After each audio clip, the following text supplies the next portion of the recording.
नमस्कार. दर शनिवारप्रमाणे आज पुन्हा एकदा आपण एकत्र जमलेलो आहोत.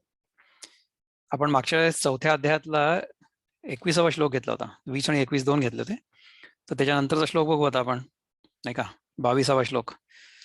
तर 22व्या श्लोकामध्ये भगवंत म्हणतात की यदृच्छा लाभ संतुष्टो द्वंद्वातीतो विमत्सरः समः सिद्धावसिद्धौ च कृत्वापि न निबध्यते.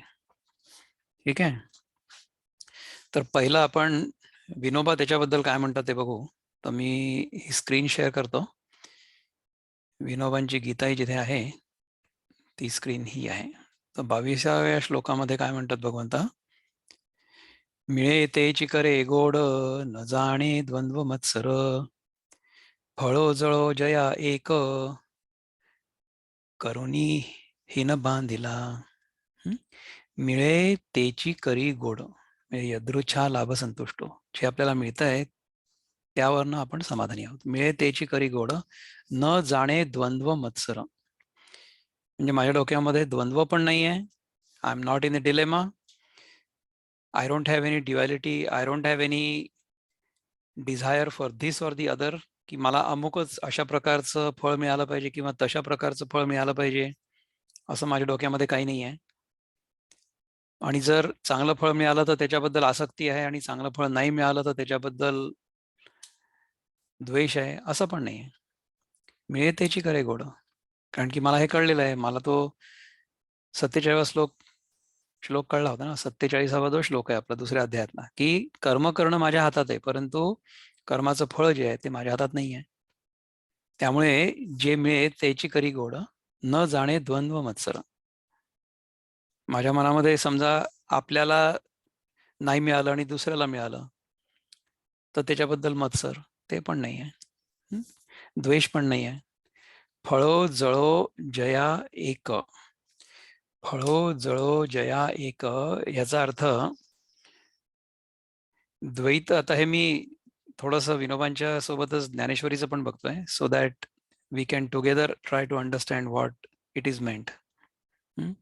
सम सिद्धावसिद्धौ च कृत्वापि न निबध्यते, म्हणजे कर्मामुळे मी बांधला जात नाही, कारण की सिद्धी आणि असिद्धी.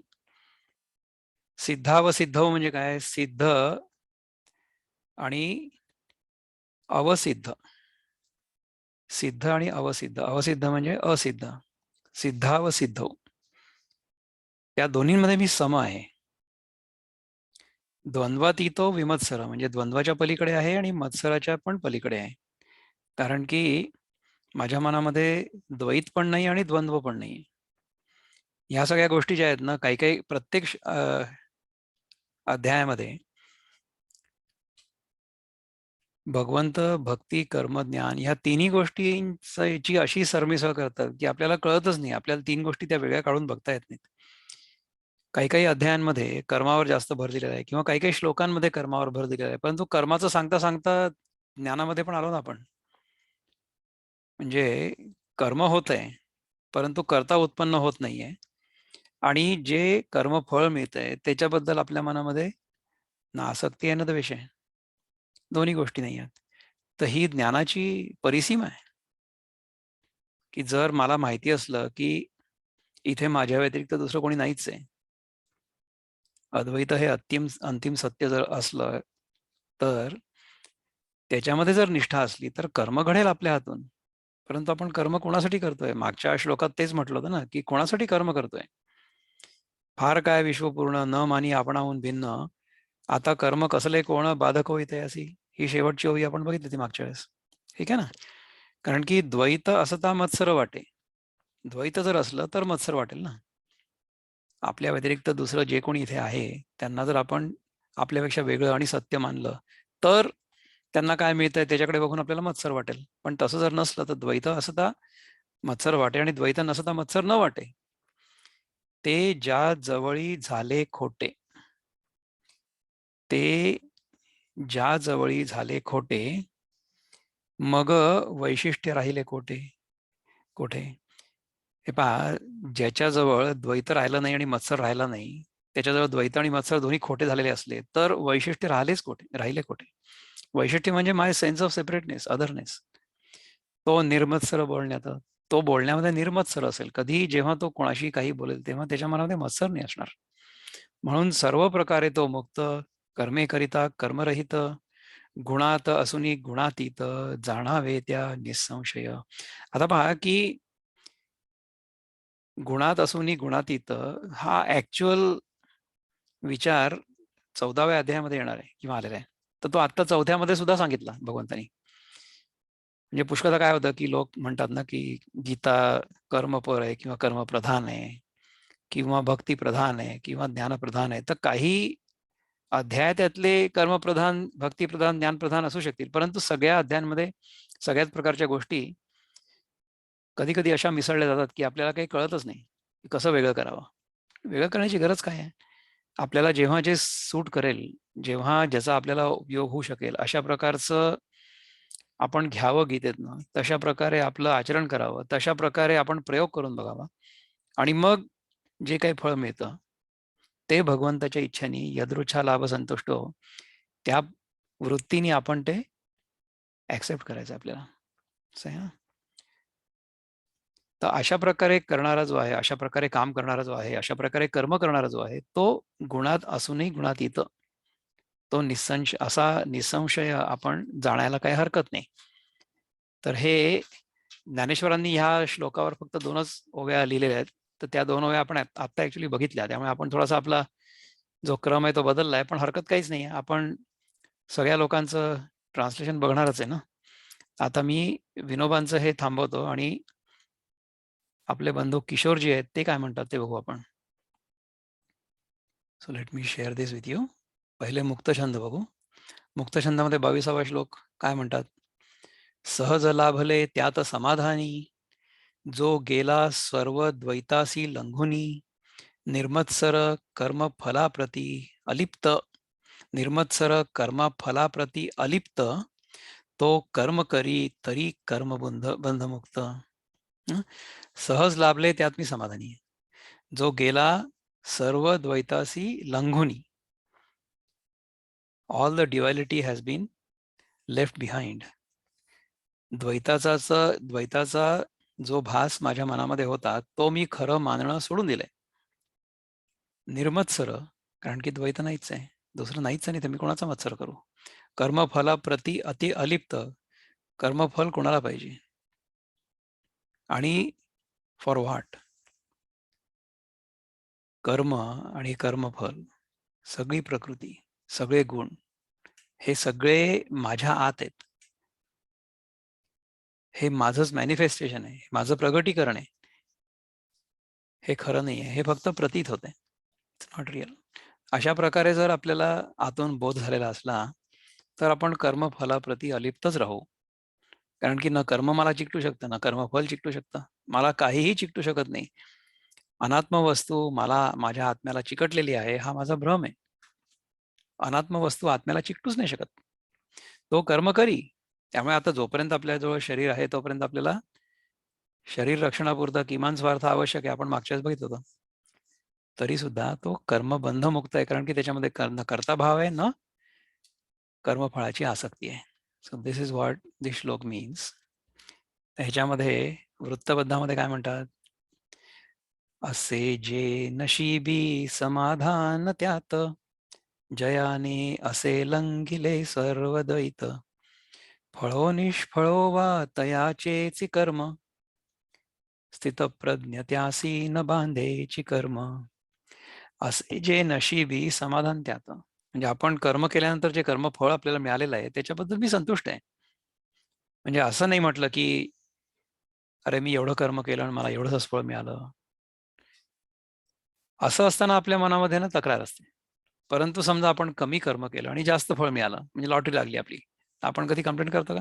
अजिबात नाही करत. आपण ती आनंदाने घेतो की मी कर्म तर एवढंच केलं, परंतु मला फळ किती मिळालं, असं आहे. पण जर फळाची अजिबात आसक्ती नसेल, तर समजा जास्त मिळालं कर्माच्या मानाने फळ, तर आपण म्हणू की ठीक आहे, अशी भगवंताची इच्छा होती, भगवंताची कृपा झाली आपल्यावर की आपल्याला एवढं फळ मिळालं.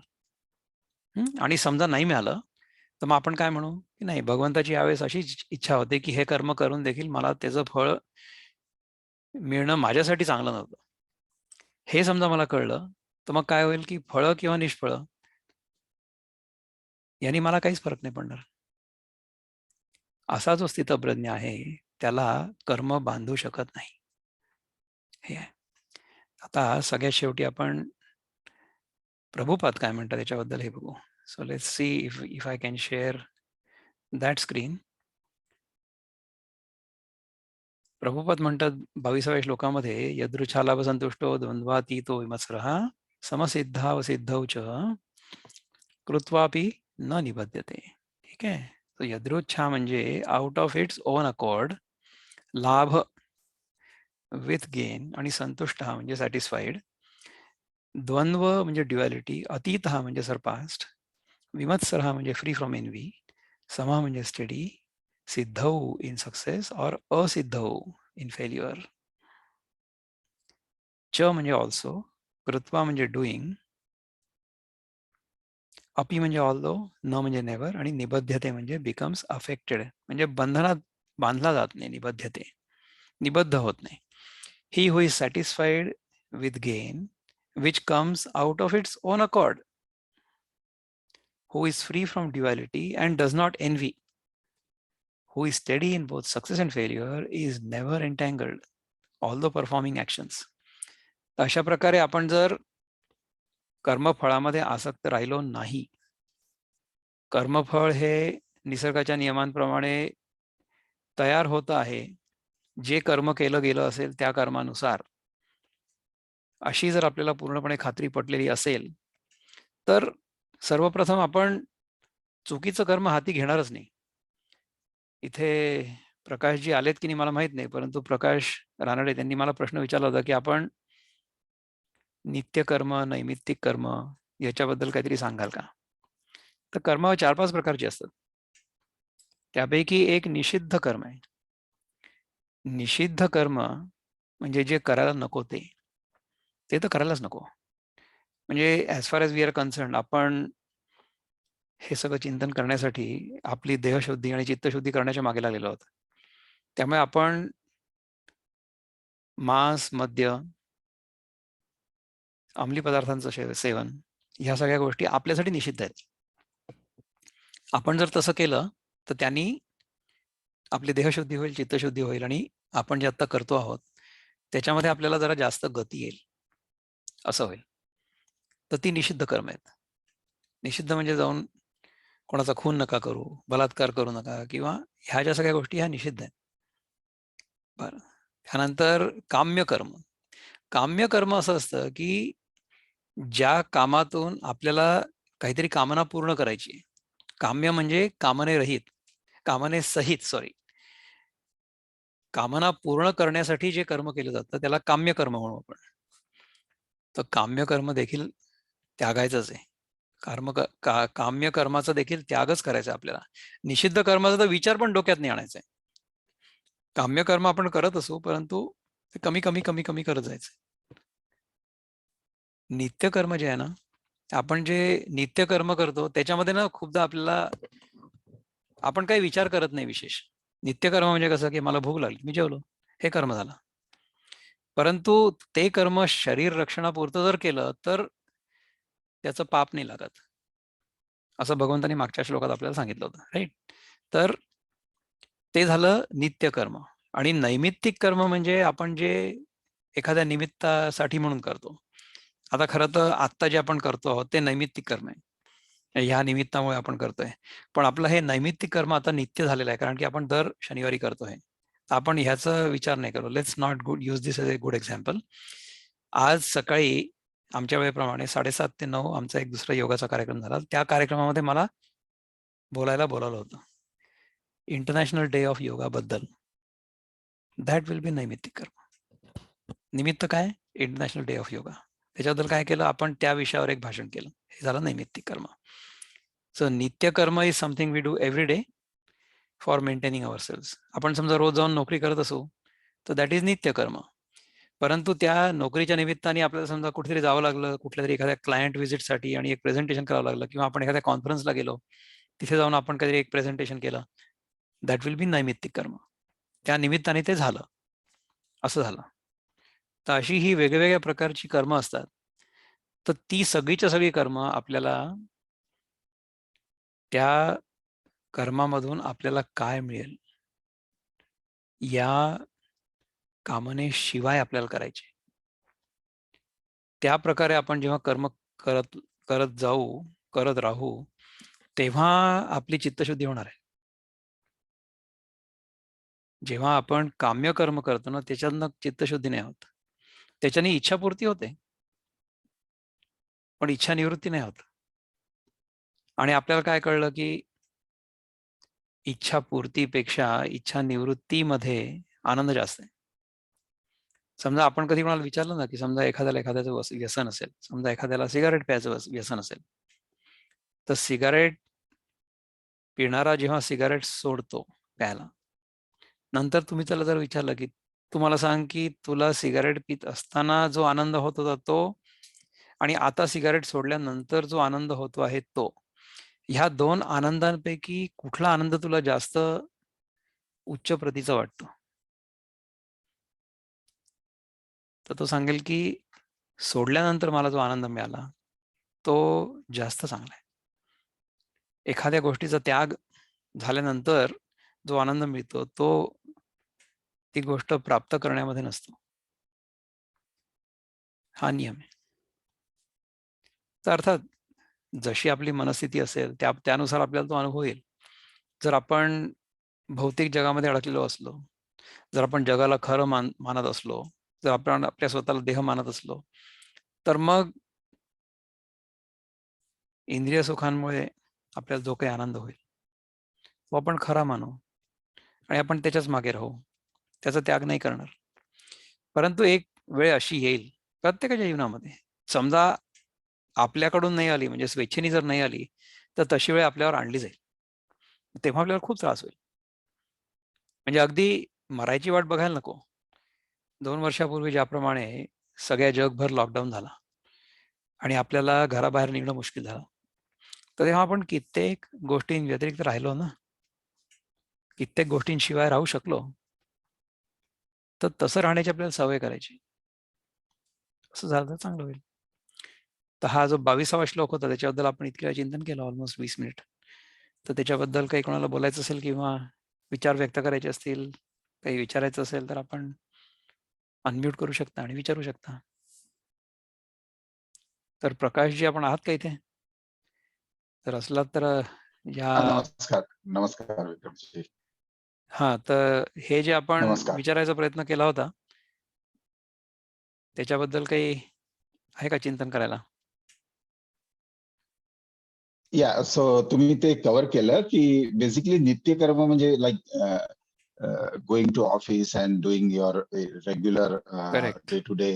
बट माझं असं म्हणजे त्याच्यानंतर एक रिलेटेड क्वेशन असा होता, की then in the office right, हं, is this I mean in the Gita, Bhagavad Gita, that those in like you get a salary or you get a promotion or you get a bonus, is that the fall of working, or is that your prarabdha? म्हणजे म्हणजे मला असा विचार करायचा होता की doing puja and not expecting versus working in the office and expecting promotion, and they both are part of nitya karma. How do I differentiate between them?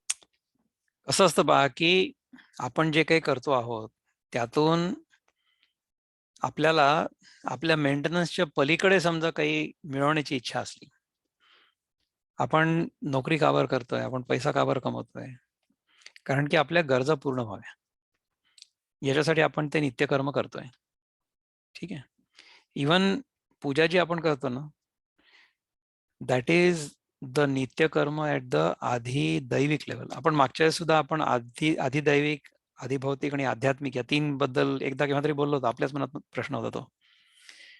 तर आपण जी कामं करतो त्याचा फायदा किंवा त्याची फळं आपल्याला आधिभौतिक जगामध्ये मिळतात, आधिदैविक जगामध्ये मिळतात आणि आध्यात्मिक जगामध्ये पण मिळतात. या तिन्ही स्तरांवर आपल्याला आपण जे काही कर्म करू त्याची फळं मिळतात.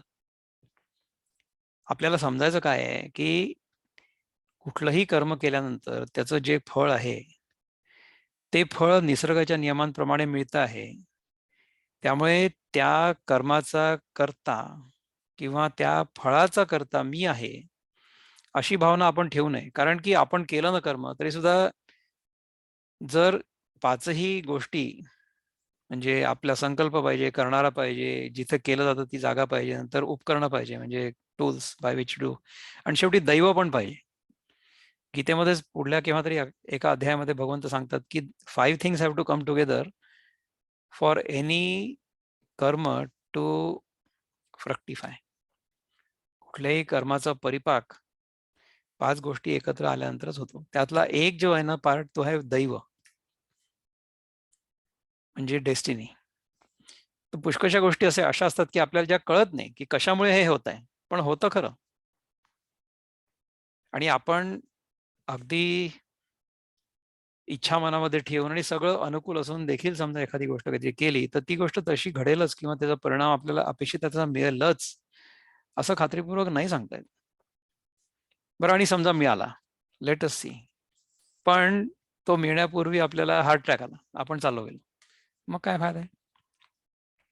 त्यामुळे कर्माचं अमुक एखादं फळ आपल्याला अपेक्षेप्रमाणे नेहमी मिळेल असं आपण नाही गृहीत धरू शकत. तर त्याच्यामध्ये एक फॅक्टर जो आहे ना, एक घटक, तो दैवाचा आहे. सो दैव अनुकूल पाहिजे.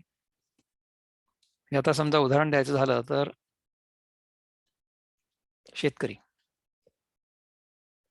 तर शेतकरी म्हणजे त्याला शेत असणं आवश्यक आहे, म्हणजे जिथे कर्म केलं जात आहे, जी जागा. कर्ता आवश्यक आहे, म्हणजे शेतकरी आवश्यक आहे. त्यानंतर त्याच्या मनामध्ये संकल्प असणं आवश्यक आहे. दुसरं, त्याच्याकडे उपकरण असणं आवश्यक आहे. त्याच्याकडे मग ट्रॅक्टर पाहिजे म्हणा, किंवा बैलजोडी पाहिजे, नांगर पाहिजे, अमुक तमुक सगळ्या गोष्टी पाहिजे. दीज आर द उपकरणं, म्हणजे इक्विपमेंट करण्यासाठी लागणाऱ्या वस्तू. पण पाचवं दैव. दैव म्हणजे काय? पाऊस. पाऊस त्याच्या हातात नाहीये. तो पडला तरच ना. तर अशा प्रकारे कर्माचं फळ मिळण्यासाठी सगळ्याच्या सगळ्या गोष्टी आपल्या हातात नसतात. परंतु आपण काय करतो की कर्म ह्या श्रद्धेने करतो की आपण जर हे कर्म केलं तर हे फळ मिळेल. समजा आपण त्या पहिल्या 4 गोष्टी नाही केल्या ना, तर कर्मफळ मिळणारच नाही. नुसतं दैवावर अवलंबून राहून नाही चालत. त्यामुळे नुसतं प्रारब्धावर अवलंबून राहून नाही चालू शकत. आपण असं म्हटलं की नाही, हे असंच घडणार होतं. नाही, नाही, नाही. तुम्ही जर काही केलं, तुम्ही जर व्यवस्थित वागलात, तर त्याच्यामध्ये बदल घडेल ना. म्हणजे एक प्रारब्ध कर्म आहे, एक क्रियमाण कर्म आहे, विच इज ऑनगोईंग कर्म, आणि एक संचित कर्म आहे, राईट? तो संचित कर्म can be from way past. त्याचं उदाहरण कसं द्यायचं की एक आपण समजा जेवल्याबरोबर आपली भूक भागते, हे क्रियमाण कर्म म्हणजे कर्म केल्याबरोबर त्याचं फळ मिळतं. कधी कधी काही कर्म केल्यानंतर मग त्याचं फळ संचित राहतं. म्हणजे तुम्ही बँकेत पैसे जमा करत राहिले, तर शेवटी 20 वर्षानंतर तुम्ही ते सगळं काढल्यानंतर तुम्हाला मोठे पैसे मिळतात. दॅट इज ते कर्म संचित करत राहता सारखं, आणि त्याचं फलद्रूप होतं ते. फिक्स डिपॉझिटमध्ये समजा आपण काही पैसे टाकले किंवा आपण कुठल्या स्कीममध्ये पैसे टाकले, ते पैसे टाकत टाकत टाकत टाकत शेवटी केव्हा तरी आपल्याला एक व्याजासकट खूप मोठी रक्कम मिळते. सो दॅट इज द संचित कर्म फ्रक्टिफाईंग ॲट दॅट टाइम, राईट? आणि प्रारब्ध कर्म म्हणजे मागच्या जन्मी जे केलं होतं, ते आता ह्या जन्मी फ्रक्टिफाय झालं. म्हणजे कसं झालं की आपला जन्म अमुक एखाद्याच कुटुंबामध्ये का बरं झाला? याला काय उत्तर? तर ह्या कुटुंबामध्ये माझा जन्म झाला, याचं कारण हे आहे की इथे माझं जीवन जगताना माझ्यासमोर जे काही प्रश्न येतील, त्यांना मी कशी उत्तर देतो, ह्याच्यामध्ये माझं कल्याण आहे. आणि आपण जर चांगलं कर्म केलं, तर त्याचं फळ चांगलं मिळतंच. हे समजा या जन्मी नाही मिळालं, तर पुढच्या जन्मी मिळेल. म्हणजे काय होईल की ह्या जन्मी आपण खूप साधना केली, परंतु आपल्याला पूर्णपणे मुक्ती नाही मिळाली. मग पुढच्या जन्मी आपल्याला अशा जागी जन्म येईल किंवा अशा कुटुंबामध्ये जन्म येईल की जिथून आपल्याला मुक्तीचा मार्ग सोपा होईल. असं होईल ना. तर काही काही मुलांना चांगल्या परिवारामध्येच का बरं जन्म मिळतो? काही काही मुलांना चांगल्या परिवारामध्ये जन्म का नाही मिळत? समजा एखाद्या मुलाला अशा परिवारात जन्म झाला ज्यामध्ये वडील नाहीच आहे, ते गायब झाले, आणि आई जी आहे ती अंमली पदार्थांच्या नशेखाली असते नेहमी. अशा प्रकारच्या गोष्टी घडतात ना इथे अमेरिकेत आम्ही राहतो तर घडतात अशा गोष्टी. वडिलांचा पत्ताच नाही. आता ते जे मूल ह्या आईच्या पोटी जन्माला आलं, त्या मुलाची ह्या सगळ्या परिस्थिती मागे काय चूक आहे? म्हणजे why does a child have to suffer this kind of environment? तर ह्याच्यासाठी उत्तर आहे प्रारब्ध कर्म. जे मागच्या जन्मी आपण पेरलेलं असेल ते ह्या जन्मी आपण हार्वेस्ट करणार आहे ना. असं आहे. अनाघाताई आपण हात वर केलाय, बोला. माझा प्रश्न असा आहे की आता हे जे काही प्रारब्ध आणि या जन्मात मिळालंय आपल्याला, तर केव्हा तरी तर आपला पहिला जन्म सुरू झाला ना. पहिला. आता समजा माझा 20वा आहे, 50वा आहे, 1000वा आहे, तर माझा जो पहिला जन्म झाला तो त्या विशुद्ध आत्म्यातून माझा जन्म झाला. हो की नाही? मग मला कुठलंही पाप करायची किंवा पुण्य करायची किंवा स्वार्थाने वागायची ही बुद्धी देताना काय क्रायटेरिया असतो? पहिला जन्म देताना मला काय क्रायटेरिया आणि कुठल्या घरात पाठवलं जातं? चांगला प्रश्न आहे हा. पहिला जन्म कधी झाला होता हे कोणाला माहिती? पहिला जन्म नावाची काही गोष्ट नाही आहे. दिस इज इटर्नल. हे कधीपासून सुरू झाले? अनादी आहे. याला काहीही आदी नाही आहे. दिस has been a cyclical process. हे विश्व जे आपण बघतो ना, ते विश्व अमुक एखाद्या क्षणी जन्माला आलं आणि नंतर ते संपलं असं नाही. ते प्रगट होतं आणि अप्रगट होतं, प्रगट होतं, अप्रगट होतं, अशा प्रकारे होत असतं. It comes into being, it goes out of being. आणि ह्या सध्याच्या सायकल ऑफ क्रिएशन नंतर जे काही जीव असतील ते सगळे डिझॉल्व्ह होतील, परंतु ते पुन्हा मॅनिफेस्ट होतील पुढच्या क्रिएशन सायकलमध्ये. त्यामुळे आपण समजा अमुक एखादी गोष्ट केली आणि आता समजा सगळंच जग नष्ट झालं आणि त्याच्यात आपण पण नष्ट झालो, तर आता आपण मुक्ती झाली का? आपल्याला मुक्ती मिळाली का? असं नाही होत. पुढच्या वेळेस जेव्हा जग तयार होईल तेव्हा पुन्हा आपण जन्म घेऊ. कुठल्या योनीमध्ये घेऊ माहित नाही. मे बी आपण डायनासॉर होऊ पुढच्या जन्मी, किंवा कुठला तरी मायक्रो ऑर्गॅनिझम होऊ, किंवा एखादं ढेकूण होऊ, किंवा आपण डास होऊ, हू नोज. असं काही नसतं. असं काही नसतं. ह्या सगळ्या ज्या गोष्टी आहेत ना, आपल्याला ह्या गोष्टी समजण्याची गरज याच्यासाठी आहे की आपण जे काही करतो किंवा आपल्याला जे काही अनुभव येतात त्याच्यासाठी संपूर्णपणे आपण स्वतः जबाबदार आहोत हे समजावून सांगण्यासाठी या सगळ्या गोष्टी सांगितल्या जातात. आणि हे सत्य पण आहे, नाही आहे असं नाही आहे. आपण हे तर आपल्या अनुभवामध्ये बघतो ना की आपण जे काही कर्म करतो त्याचं फळ आपल्याला मिळतंच. पण असं नाही होत की एखादं कर्म केलं आणि मग त्याचं फळ मिळणार नाही कधी, असं नाही होत. आता मी आजच सकाळी शंकर अभ्यंकरांचं एक प्रवचन ऐकत होतो आणि त्याच्यामध्ये त्यांनी एक गोष्ट सांगितली ती त्यांनी स्वतः त्यांच्या अनुभवातली आहे, अलीकडेच घडलेली आहे.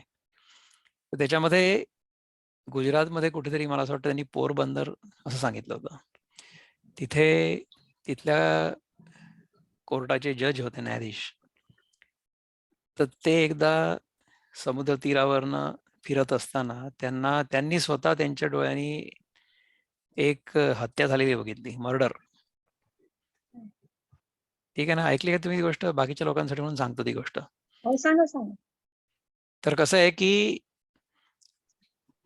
त्यांनी ती हत्या बघितलेली असते, त्यामुळे तो खटला त्यांच्या समोर सुनावणीसाठी येऊ नये असं ते पत्र लिहितात, किंवा अशा प्रकारे ते विनंती करतात सरकारला. पण सरकार म्हणतात की नाही, तुमचं आतापर्यंतचा जो रेकॉर्ड आहे तो खूप चांगला आहे, तर तुम्हीच त्या केसचं हिअरिंग करा, तुमच्या समोरच त्याची सुनावणी होईल. तर ते म्हटले ठीक आहे. तर त्यांच्यासमोर सुनावणी होते, त्यांच्यासमोर एक आरोपी येतो आणि त्या आरोपीच्या विरुद्ध सगळे पुरावे असतात आणि हे सिद्ध होतं की ह्या आरोपीने हा खून केलेला आहे, परंतु ह्यांना तर माहिती असतं की ह्यांनी नाही केलेला आहे. तर आता त्यांच्या मनामध्ये प्रश्न येतो की हा निर्दोष आहे, आपण जो ऍक्च्युअल हत्यारा आहे त्याला आपण बघितलेलं आहे, पण हा तो नाही आहे, तर आपण ह्याला कशी काय शिक्षा देणार, परंतु ह्याच्या विरुद्ध सगळे पुरावे आहेत, असं कसं काय होऊ शकेल. तर मग ते काय करतात की जो निकाल लागणार असतो ना त्याच्या आधी त्या माणसाला स्वतःच्या चेंबरमध्ये बोलवतात, खोलीमध्ये वेगळं, एकट्यालाच, आणि त्याला म्हणतात की बाबा, मला तर माहिती आहे की तू हा खून नाही केलाय, कारण की मी बघितलंय कोणी खून केलाय त्याला, परंतु तुझ्या विरुद्ध हे सगळे पुरावे आहेत. तर तू मला सांग की तू तुझ्या जीवनामध्ये अशी काही गोष्ट केलेली आहे का याच्या आधी, की जी कधी कोणाला माहिती नाहीये, परंतु त्याच्यामुळे तू याच्यामध्ये आता असा अडकलेला आहे. तर असं जेव्हा ते न्यायाधीश त्याला विचारतात तेव्हा तो ओक्साबोक्शी रडायला लागतो. तो म्हणतो की महाराज, तुम्ही मला जे म्हणता ते बरोबर आहे. 20 वर्षापूर्वी मी एका जणाचा असाच खून केला होता आणि मी निसटून गेलो होतो, कारण की पुरावा नव्हता आणि मला वाटलं ठीक आहे आता आपण सुटलो ह्याच्यातनं. परंतु आता जो मी खून नाही केलाय त्याच्यामध्ये येऊन मी आता अडकलो. तर ह्याला म्हणतात ते संचित कर्म. म्हणजे जे आधी करून झालेलं आहे त्याचं आपल्याला फळ तेव्हा मिळालं नाही, परंतु त्याचं फळ तर मिळणार आहे ना केव्हा तरी. दुसरं एक संचित कर्माचं उदाहरण जे आहे ना ते भीष्माचार्यांचं आहे, की भीष्माचार्यांना शरशय्येवर शेवटी मृत्यू आला, राईट. तर असं म्हटलं जातं की कुठल्या तरी जुन्या एखाद्या जन्मामध्ये ते कुठल्या तरी रथामधनं जात असताना त्यांच्या रथासमोर एक सरडा आला आणि त्यांनी आपल्या बाणांनी त्याला असं उचललं आणि ही टॉस्ट इट, म्हणजे असं फेकून दिलं. तर तो सरडा बिचारा जाऊन कुठेतरी एखाद्या काटेरी झुडपावर जाऊन अडकला आणि तिथनं त्याला बाहेर निघताच आलं नाही आणि तिथेच बिचारा तो काही खाणंपिणं न मिळाल्यामुळे मरून गेला. असं झालं. हे त्यांना माहिती पण नाही आहे. हे त्यांनी आणि मुद्दाम पण नाही केलंय, आणि केलं असेल तर दया भावनेने केलं असेल.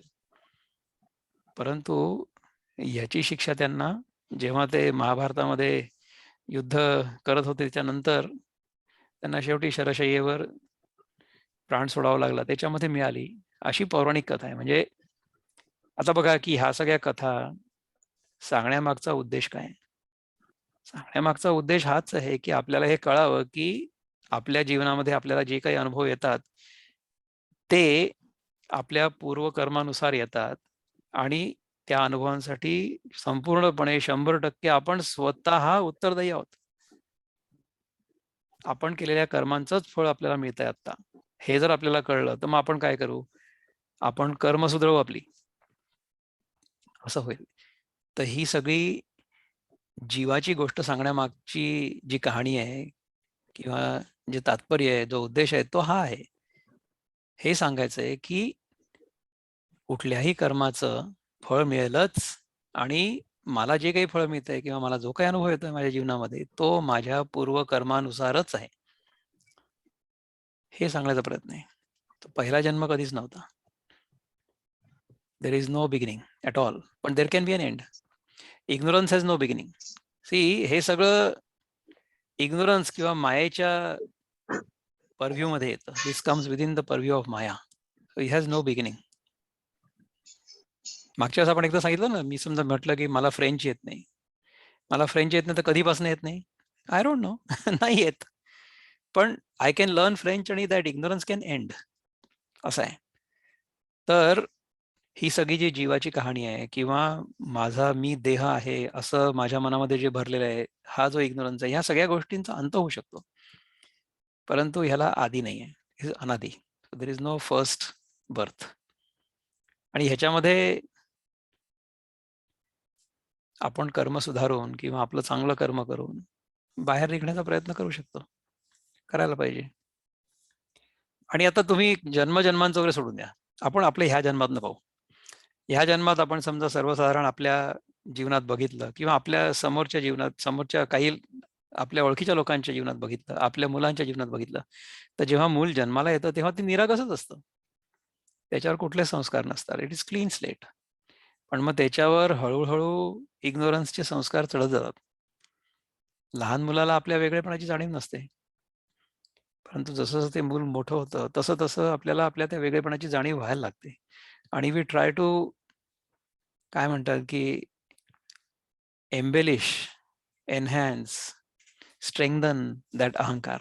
त्याला आपण खत पाणी घालतो आपल्या वेगळेपणाला. आणि जितकं जास्त दिवस आपण जगू आणि जितकं आपण त्या अहंकाराला खत पाणी घालू, तितका आपला अहंकार तगडा होत जातो, मोठा मोठा होत जातो. तर ही चूक आहे. म्हणजे हा अहंकार हा चुकीच्या मान्यतांवर आधारित आहे. दिस इग्नोरन्स हॅज टू बी इरॅडिकेटेड. हे काम आहे आपलं. तर हे गीतेच्या अभ्यासातून आपल्याला करायचं. हा प्रश्न चांगला आहे, परंतु याला आधी काही नाही. उत्तर हे आहे की there is no beginning at all. आणि जर आपल्याला त्याच्यामध्ये विश्वास नसेल ठेवायचा, तर आपल्या ह्या जन्मातल्याच अनुभवांवरनं बघा ना तुम्ही, त्याच्यावर नाही लक्ष देईल आपल्याला, असं होईल. थँक्यू. अपर्णाताईंनी हात वर केलाय. अपर्णाताई फर्स्ट, त्याच्यानंतर समीर, त्यानंतर प्रकाश. नमस्कार. नमस्कार अपर्णाताई, मला बोला. विचारायचं होतं, हा जसं वर्णानुसार आपण जन्म घेतो, हा एक आपल्या आसपासचे लोक सुद्धा साधारणपणे त्याच संचिताचे आणि त्याच कर्मफलाचे येतात का? येतात खरे. म्हणजे कसं असतं की आपण ज्या परिस्थितीमध्ये जन्माला येतो ना, हा आता ही सध्याची परिस्थिती सगळ्यांसाठी सर्वसाधारण आहे ना. हा म्हणजे करोनाचा अनुभव मला यावा असं माझं प्रारब्ध आहे, असं तुमचंही नाही, आहे, असं सगळ्यांचंच आहे. सगळ्यांचंच आहे. करेक्ट. सगळ्यांचं. तर आपलं what I would say about it is, we have a collective karma, we have a societal कर्म.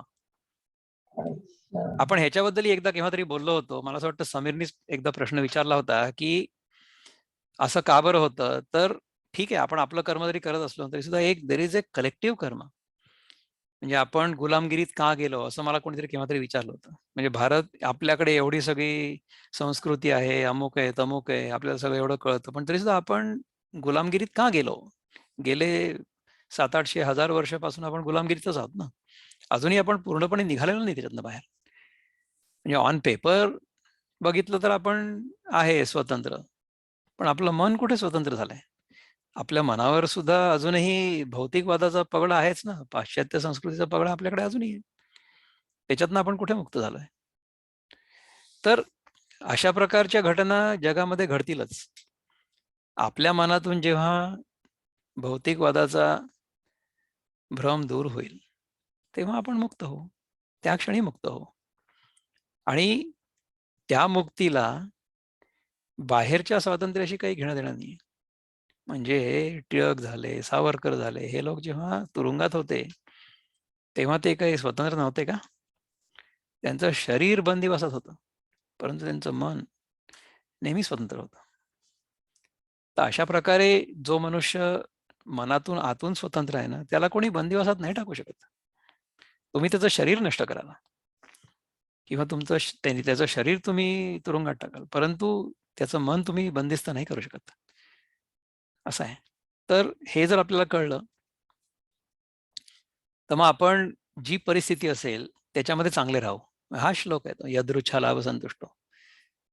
तुम्ही विचार करा की विवेकानंद झाले, रामकृष्ण परमहंस झाले, रमण महर्षी झाले, किंवा आणखीनही अनेक संत झालेले असतील, किंवा ज्ञानेश्वर झाले, तुकाराम झाले, रामदास स्वामी झाले. ह्यांच्या काळात काय पारतंत्र्य नव्हतं का? या लोकांचं यांच्या काळामध्ये जे पारतंत्र्य होतं आणि यांच्या काळामध्ये जी परिस्थिती होती, मोगलाई काय होती हे आपल्याला कुठे माहिती. काय झालं असेल लोकांचं, आणि लोकांनी काय काय यातना सहन करून सनातन धर्म टिकवलेला आहे, आपण त्याचा विचार पण नाही करू शकत. आपण तर खूप चांगल्या काळामध्ये जन्माला आलो. आपण जर तुलना केली आजच्या काळाची आणि ह्याच्या आधीच्या काळाची, तर त्याच्यामध्ये आपल्याला लक्षात येईल की आपण खूप चांगले आहेत. We are living in great luxury compared with our forefathers, the way they lived. त्यामुळे सोसायटल कर्म जे असेल ते असेल, पण त्याच्यामध्ये आपण सहन करायचंय. काय बरोबर. विचारताय तुम्ही? पण बोला. आता पण ह्याचं असं आहे की ह्या टोटल युनिव्हर्स किंवा जे काय क्रिएशन आहे, या सगळ्याच्या एकंदर संदर्भामध्ये धर्म ही संकल्पना कशात बसते मग? भौतिकमध्ये बसते का कशात बसते? नाही, कारण याच्यामध्ये आता तिन्ही मध्ये बसेल ना. आपला आधी भौतिक धर्म पण आहे, आधी दैविक धर्म पण आहे, आध्यात्मिक धर्म पण आहे. आधी भौतिक धर्म असा आहे की आपलं जे आधी भौतिक जीवन आहे त्याच्यामध्ये आपण जे काही करत असतो कर्म, आपल्या कर्म करण्यामुळे इतर लोकांचं जे कर्म करण्याचं स्वातंत्र्य आहे ते हिरावून घेतलं जाऊ नये, ह्याला धर्म म्हणतात. म्हणून तर या पण आता धर्माचं बोला. प्रेझेंट कॉन्टेक्स्ट मध्ये हम्म. भारतामध्ये जे काही चालू आहे, तर आता मी हिंदू असल्यामुळे मला असं वाटतं की हिंदू धर्मच चांगला. जो दुसऱ्या धर्माचा आहे त्याला वाटतं त्याचाच धर्म चांगला. मग मी माझ्या धर्माचं पालन करण्यासाठी काय करायला हवं किंवा ज्या काही आता कंडिशन्स आहेत त्याच्यामध्ये मी नेमकं माझं कॉन्ट्रीब्युशन कशा पद्धतीचं असलं पाहिजे, हे बघा, की ते हिंदू धर्म त्याचं बोला. म्हणजे त्याचं कोणतंही पाप नाही मला लागता कामा अशा याने माझं काय कॉन्ट्रीब्युशन पाहिजे. सर्वप्रथम आपण आपला धर्म आपल्याला काय सांगतो, आपल्या म्हणजे आपल्याकडनं काय अपेक्षित आहे धर्मानुसार, हे आपल्याला माहिती पाहिजे. आता धर्म या शब्दाचा अर्थच तर आपल्याला बरोबर कळत नाही. धर्माच्या नावावर आपण जी काही भांडणं बघतो ते धर्म नसून ती उपासना पद्धती आहे. उपासना पद्धतीमध्ये भिन्नत्व असू शकतं, परंतु धर्म जो आहे ना, धर्म हा निसर्गाच्या नियमांनुसार असतो. तर तो धर्म जर आपल्याला कळला तर आपल्याला असं लक्षात येईल की गीतेमध्ये धर्माबद्दल जे सांगितलेलं आहे, कुठला धर्म, वर्णधर्म, आश्रम धर्म, या 2 गोष्टी आहेत. तर वर्ण म्हणजे जाती नव्हे, हे तर आपण आधीच बघितलं होतं की ज्या प्रकारची आपली मनस्थिती असेल, ज्या प्रकारची आपली ॲटिट्यूड ॲप्टिट्यूड असतील, इन्क्लिनेशन असेल, त्यानुसार आपला वर्ण ठरतो. आणि जीवनामध्ये आपण कुठल्या ठिकाणी आहोत, where are we in our life, त्यानुसार हे ठरत असतं की आपला आश्रम धर्म काय, म्हणजे केव्हा आपण काय करायला पाहिजे. ह्या 2 गोष्टींवर आपलं भौतिक जीवन आधारित पाहिजे. आणि त्यानुसार जर आपण कर्म करत राहिलो तर सगळं चांगलं होईलच, व्हायला पाहिजे. परंतु आता आपण धर्म ह्या शब्दाचा अर्थ जो लावतो ना, तो उपासना पद्धती असा लावतो. तर हिंदू धर्मामध्ये किंवा सनातन वैदिक धर्मामध्ये हे सांगितलं गेलेलं आहे की वेगळे वेगळे मार्ग जरी असले तरी सुद्धा जर ते मार्ग इतरांसाठी उपद्रवी नसले आणि आपली आध्यात्मिक उन्नती जर त्या मार्गाने होऊ शकत असेल तर तशा प्रकारे आपण राहावं. परंतु इतर लोकांनी तशा प्रकारे राहावं असा आग्रह आपण करू नये, कारण आपल्यावर तसा आग्रह कोणी केलेला आपल्याला आवडणार नाही म्हणून. तर उपासना पद्धती वेगळ्या असायला काहीच हरकत नाही. म्हणजे इस्लाम धर्मातून किंवा हिंदू धर्मातून किंवा इव्हन ख्रिस्ती धर्मातून तोच अनुभव येऊ शकतो, असं रामकृष्ण परमहंसांनी स्वतः अनुभव घेऊन आपल्याला सांगितलं. म्हणजे इस्लाम धर्मामधल्या ज्या चांगल्या गोष्टी आहेत त्या गोष्टी आपण शिकण्याला काही बंदीच नाही ना, कोणी बंद केलं होतं आपल्याला. इस्लाम धर्मामध्ये काही काही खूप चांगल्या गोष्टी आहेत की ज्या आपण शिकायला पाहिजे. सगळ्यांप्रती आपला बंधुभाव, सगळे लोक समान, किंवा कशा प्रकारे राहावं, त्यांचे there are 5 pillars of Islam, ह्या सगळ्या गोष्टी आपण शिकायला पाहिजे.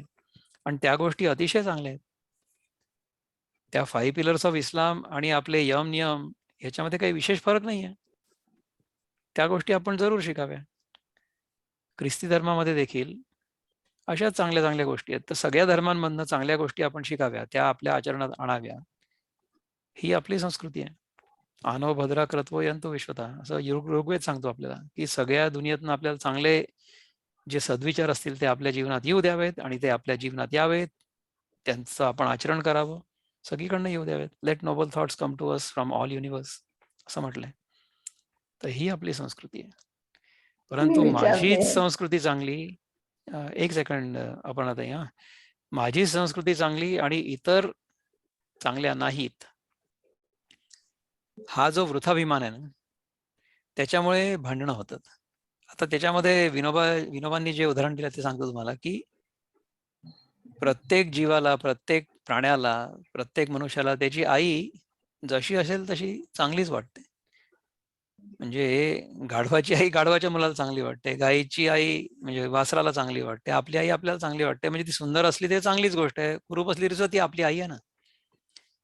तर आपण ज्या धर्मामध्ये आपला जन्म झाला किंवा उपासना पद्धतीमध्ये आपला जन्म झाला, ती आपल्यासाठी चांगली आहे. ती आपण त्याचं आचरण करावं, परंतु इतर लोकांनी ते करावं असा आग्रह करू नये, दुराग्रह नाही करू. तर तुमची आई देखील तुमच्यासाठी तेवढीच पवित्र आहे. माझी आई कुरूप असली तरी सुद्धा ती माझी आई आहे, म्हणून मी तिच्यासोबत आहे. तुमच्या आईबद्दल माझ्या मनामध्ये अनादर नाहीये, परंतु ही माझी आई आहे, त्यामुळे मी हिच्यासोबत राहणार. त्याचप्रमाणे आपली संस्कृती आहे किंवा आपला धर्म आहे किंवा आपली उपासना पद्धती आहे की ह्या उपासना पद्धतीमध्ये माझा जन्म झाला, ह्याच्यामध्ये मी आहे, ह्याच्यामध्ये मी संतुष्ट आहे.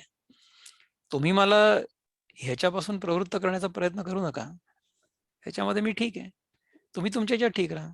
लिव्ह अँड लेट लिव्ह अशा प्रकारची जर प्रवृत्ती असेल तर ठीक आहे. परंतु समजा माझ्यावर कोणी आक्रमण केलं किंवा तुम्ही असं नाही करू शकत असं म्हटलं, तर त्याचा प्रतिकार करण्याची जबाबदारी पण आहे माझी आणि पूर्ण हक्क आहे.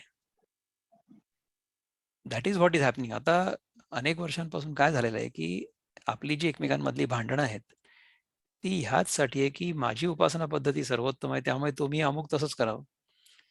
दिस इज कर्मकांड.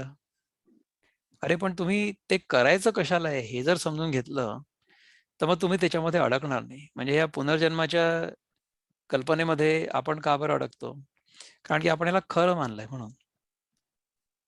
पुनर्जन्म नावाची वस्तू नाहीच आहे. एका मागच्या वेळेस सांगितलं की मला आठवत नाही, परंतु स्वामीजी सर्वप्रियानंद सांगतात कधी कधी त्यांचा एक अनुभव की त्या अद्वैती माणसाने त्यांना सांगितलं की जब जन्म ही नाही तो पुनर्जन्म का आहे का? आत्म्याला जन्मच झालेला नाही आहे, तर ज्याचा जन्म झालेला नाही त्याचा मृत्यू पण होऊ शकत नाही आणि पुनर्जन्म पण नाही होऊ शकत. तर जन्म, मृत्यू, पुनर्जन्म ह्या सगळ्या कल्पना आहेत. आपल्याला कधी जन्म झाला होता, न कधी मृत्यू होऊ शकतो, न कधी होणार आहे, नाही होऊ शकत. अपर्णाताई काय म्हटले आपण? नाही, मी म्हणत होती की बाकीच्या लोकांना कसं सुधरवायचं. आपण आपण बाकीच्या आपल्याला लोकांना सुधरव. नाही सुधरवू शकत. ओके, तर त्याच्यामध्ये कसं असतं की there is a law of the land. There is a law of the land. So when we all adhere to the law of the land. आपल्या इथे law of the land काय आहे?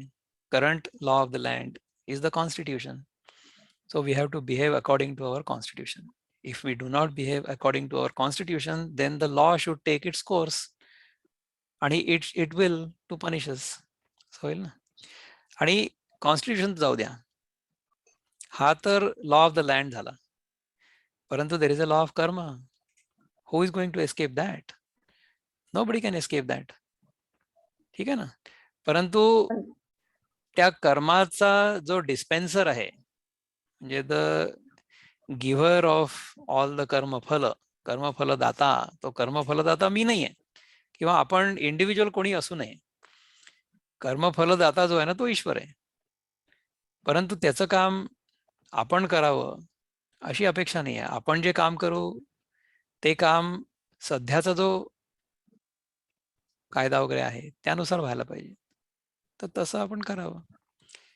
परंतु तर काय होतं पहा की पुष्कळदा समजा जो कायदा आहे तो जर सज्जनांचं रक्षण नाही करू शकला आणि दुर्जनांचं रक्षण करायला लागला, तर मग काय होईल की सज्जन एका जागी एकत्र येतील आणि ते दुर्जनांचा नाश करतील. त्याला म्हणतात महाभारत. असं झालं ना. तर कधी कुठला धर्म वापरायचा, कधी काय वापरायचं, कधी काय करायचं, कधी कुठलं कर्म करायचं, ह्याच्यासाठी जे तारतम्य आवश्यक आहे आपल्याला, त्याच्यासाठी हा सगळा गीतेचा अभ्यास सुरू आहे.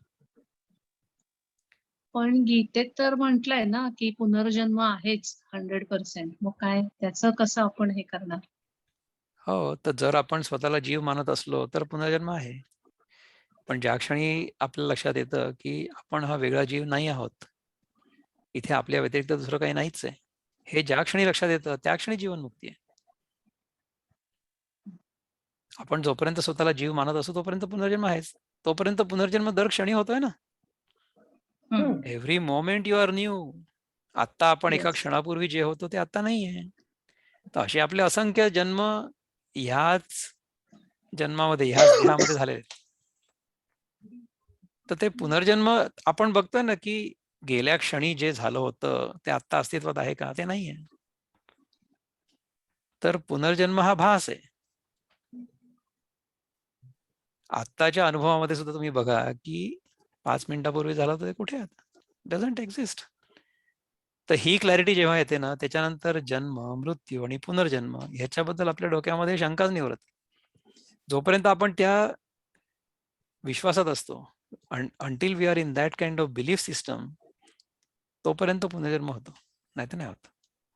नाही, आपण आपल्यातर्फे दुसऱ्या धर्माला मान देतो, हा, पण जेव्हा दुसरा धर्म आपल्या धर्माला मान देत नाही तेव्हा त्याला ताडण हे जरुरी आहे. हो आहे ना, मग प्रश्नच नाही. तर मग हेच एक्झॅक्टली पण same thing happen in Gita. म्हणजे महाभारताच्या युद्धामध्ये गीतेमध्ये काय हा सांगितलंय?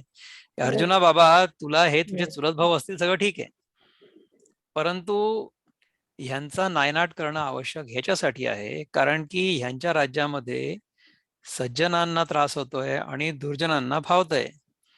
तर ज्या राज्यामध्ये भ्रष्टाचारी लोकांना मुक्त संचार करता येऊ शकतो आणि जे सज्जन लोक आहेत ते भरडले जात आहेत, अशा प्रकारची परिस्थिती ज्या राज्यामध्ये आहे ते राज्य आपण इथून हटवणं आवश्यक आहे. तर ते तर करणं आवश्यकच आहे, प्रश्नच नाही. आणि हे प्रत्येक नागरिकाचं कर्तव्य आहे. आपण जेव्हा राष्ट्रामध्ये राहत असू एखाद्या, तेव्हा प्रत्येक व्यक्तीचं हे कर्तव्य आहे की आपण स्वतः भ्रष्टाचार करणार नाही करू आणि देणार नाही. जे आपल्यासारखे लोक आहेत ते संघटित होऊन आणि जे लोक भ्रष्टाचार करतायत त्यांना आपण नष्ट करू.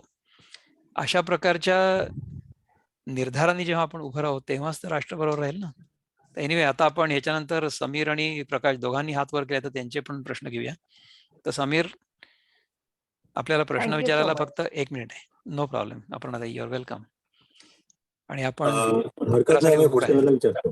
पुढच्या वेळी विचार. हा, that will be great. You hold on to your question. तू लिहून ठेव वाटल्यास. ऑल राईट, प्रकाश रानडे, आपल्याला काहीतरी विचारायचं होतं? राईट. हा, सो मला नित्यकर्म आणि नैमित्य कर्म परत त्या विषयावरती विचारायचं होतं. Go ahead. त्याच्यात एक काम्य कर्म पण आहे आणि काम्य कर्म is for fulfilment of desires. हा, and is this I mean, that fulfillment of desires, what should be the way to have a fulfillment of desires? त्याच्यासाठी तर काय? ते हरकत काही नाहीये. काम्य कर्म आपल्या मनामध्ये असणं हे पाप नाहीये, ठीक आहे. ते आपण आधी कामना रहितच, म्हणजे कामना सहितच करतो कर्म. कुठलेही कर्म हाताशी घेतो ना, तेव्हा आपण त्याच्यामधनं आपल्याला काय मिळेल ह्या इच्छेनीच करतो कुठलंही कर्म.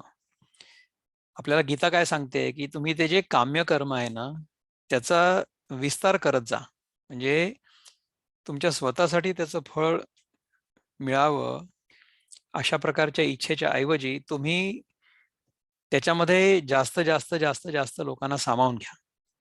सो आपल्या जीवनात पण आपण तसं करतोच की नाही, की आधी समजा आपण फक्त स्वतःसाठी काय करत असू, तर मग आपण आपल्या परिवारासाठी काहीतरी करतो. म्हणजे इन्स्टेड ऑफ मी by myself, it's my wife, my children, त्यांच्यासाठी करतो.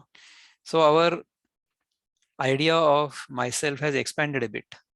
त्याच्यानंतर मग आपण आपल्या समाजासाठी करतो किंवा आपल्या गावासाठी करतो, आपल्या देशासाठी करतो, आपल्या पूर्ण मानव जातीसाठी करतो किंवा पूर्ण जगासाठी करतो. अशा प्रकारे आपला जो संकुचित स्वार्थ आहे किंवा आपली जी संकुचित स्वार्थ बुद्धी आहे ती आपण एक्सपॅन्ड करत जातो, तिचा विस्तार होत जातो.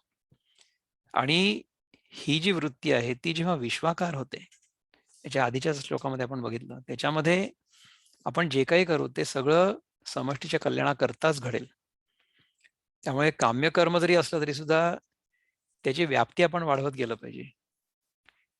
आणि नंतर लक्षात येईल की आपण कितीही वाढवली व्याप्ती तरी जोपर्यंत आपल्यामध्ये कर्ता भाव आहे किंवा कर्तेपणाचा अहंकार आहे तोपर्यंत त्यातून, त्या कर्मातून कितीही दिव्य असलं किंवा कितीही व्यापक असलं सुद्धा कृतकृत्यतेचा अनुभव नाही येणार. So you will never feel fulfilled. कारण की जगामध्ये छान. करण्यासारखं तर इन्फिनिटच आहे. बरोबर आहे ना? Thank you for explanation. You are most welcome. धन्यवाद. असं आहे. तर छान वाटलं आज. मला असं वाटतं ह्याच्या पलीकडचा श्लोक आता नाही घेऊ आपण, कारण की ऑलमोस्ट आपली वेळ संपत आलेली. जर कोणाला आणखीन काही प्रश्न असला तर आपण विचारू शकता, किंवा आतापर्यंत जे काही बोलणं झालं आहे त्याच्यामध्ये समजा आपल्याला काही चिंतन करायचं असलं, if you want to add something to it, I think that will be great. आणि नसेल तर आपण आत्ताचा कार्यक्रम इथे थांबूया आणि पुढच्या शनिवारी पुन्हा एकदा भेटूया. नमस्कार.